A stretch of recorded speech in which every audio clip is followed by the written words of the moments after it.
High friends, welcome to Malvani Tadka. आज आपण रावस फ्रायची recipe पाहणार आहोत। रावस हा एक समुद्रात मिळणारा मासा आहे। साधारण पापलेट, हलवा, सुरमई यासारखाच हा मासा आहे। हा सीझनल असतो। तुम्ही पाहू शकता, हा साधारण 1.5 ते 2 किलोचा मासा होता। हे त्याचं तोंडाकडचा भाग आहे। चवीला अतिशय हा छान लागतो। याच्या पोटाकडचा भाग थोडासा मोठा असतो, त्यामुळे हे असे काही पीस निघतात। आता आपण या माशाला मॅरिनेट करून घेऊया। मॅरिनेट करण्यासाठी सर्वात आधी आपण हळद घेणार आहोत। याला साधारण छोटा अर्धा चमचा हळद लावून घेणार आहे। त्याचबरोबर मी आता इथे लाल तिखट किंवा मालवणी मसाला सुद्धा घेऊ शकतो आपण। साधारण 2 चमचे लाल तिखट लावून घेणार आहे। त्याचबरोबर आपण हा मासा जेव्हा मी घरी घेऊन आले होते तेव्हा मी त्याला मीठ लावून नंतर धुतलं होतं, कारण समुद्रामध्ये बरेच केमिकल्स असतात किंवा इतरही काही वाईट घटक असतात। ते स्वच्छ होण्यासाठी आपण त्याला मीठ लावून घेऊन नंतर स्वच्छ धुवून घ्यायचं आहे। त्यामुळे थोडंफार प्रमाणात मीठ याच्यामध्ये असतं आधीच। आता मी यामध्ये थोडं मीठ घालत आहे।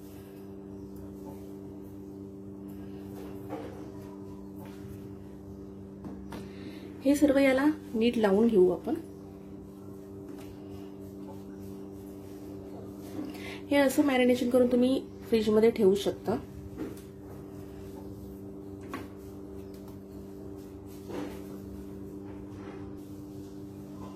याला हळद, मीठ, मसाला लावून झालेला आहे। असं आपण 1 दिवस आधी फ्रीज मध्ये लावून ठेवू शकतो।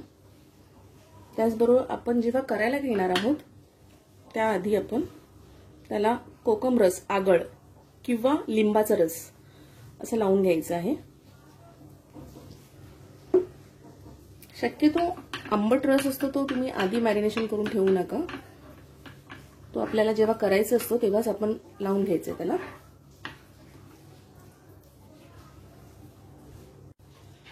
माशांना मॅरिनेशन करून झालेलं आहे। आता आपण हे साधारण 10 मिनिटातच फ्राय करायला घेऊ। माशांना जास्त काळ मॅरिनेशनची गरज नसते। आता आपण माशाला लावायचं वरचं जे कोटिंग असतं ते पाहणार आहोत। इथे मी रवा घेते। रवा शक्यतो बारीक असेल तर बारीक घ्यायचा आहे, नाहीतर जो असेल तो घेऊ शकता। आता मी तांदळाचं पीठ घेते। तांदळाचं पीठ नसेल तर काही जण बेसन सुद्धा वापरतात। याचं प्रमाण साधारण सेम घेतलं तरी चालू शकतं। थोडंफार कमी जास्त झालं तर चालतं। थोडीशी हळद घालायची आहे।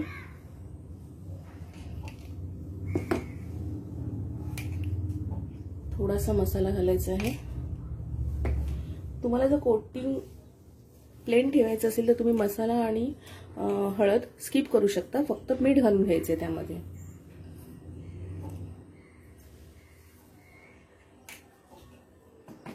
आता हे आपण हाताने चांगलं मिक्स करून घ्यायचे। मॅरिनेशन तयार आहे। आता आपण तवा तापत ठेवला आहे, त्यामध्ये तेल घालून घ्यायचे। तेल थोडं जास्त घालायचे। तेल तापत ठेवले त्याचप्रमाणे आपण आता एका बाजूला मासे कोटिंग करून घेऊया। असे कोट करून एका बाजूला ठेवून द्यायचे। असे सगळेच मासे आपण कोट करून घेऊ।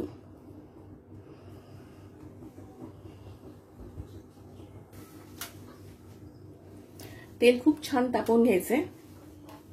मासे मॅरिनेट करून कोटिंग करून आपले रेडी आहेत। आता आपण ते छान असे फ्राय करून घेऊ।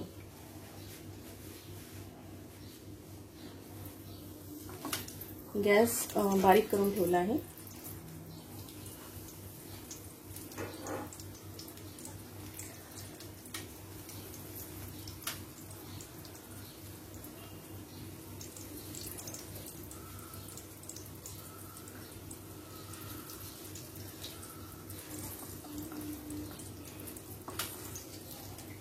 सुरुवातीला आपण गॅस 3 ते 4 मिनिटं आपण गॅस मोठा करून घ्यायचा आहे। खूप बारीक गॅस करून ठेवलं तर काय होतं, ते पूर्णपणे कडक होऊन जातात, आतमध्ये सॉफ्ट राहत नाही मांस.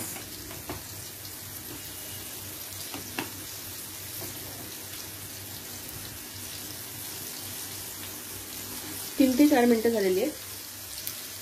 मासे आता परतून घेऊ आपण.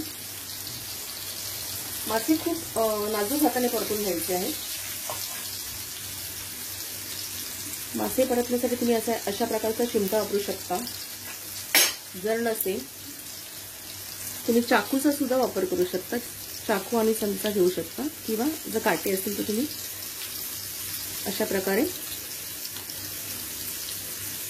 परतू शकता.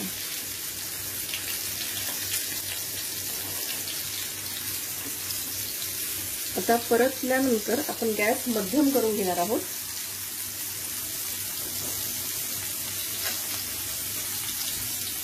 परफेक्ट मच्छी फ्राय करण्यासाठी गॅस कधी मोठा करायचा किंवा कमी करायचा हे आपल्याला कळलं पाहिजे.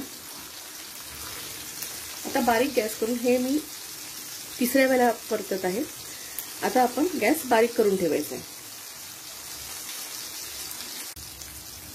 मी इथे परत एकदा सांगते, सुरुवातीला आपण गॅस 2 ते 3 मिनिटं मोठा ठेवला होता. त्यानंतर एक बाजू परतून घेतली. त्यानंतर मी गॅस मध्यम ठेवला होता. परत 3-4 मिनिटांनंतर मी गॅस एकदम बारीक केला आणि बाजू परतून घेतली. पहिलीच बाजू परत ठेवली.